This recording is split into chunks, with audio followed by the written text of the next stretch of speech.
বন্ধুরা, কথাই আছে না, যেখানে দেখিবে ছাই উঠাইয়া দেখো তাই, পাইলেও পাইতে পারো অমূল্য রতন।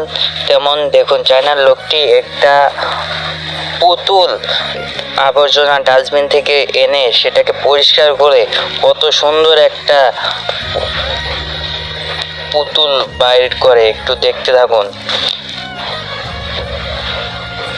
ভিডিওটা ভালো লাগলে অবশ্যই একটা লাইক এবং একটা সাবস্ক্রাইব তো বানতে হে ব্রো, প্লিজ একটা সাবস্ক্রাইব এবং লাইক করে যাবেন। আর ভিডিওটা অবশ্যই শেষ পর্যন্ত দেখুন। দেখুন লাস্টে কি করে পুতুলটিকে।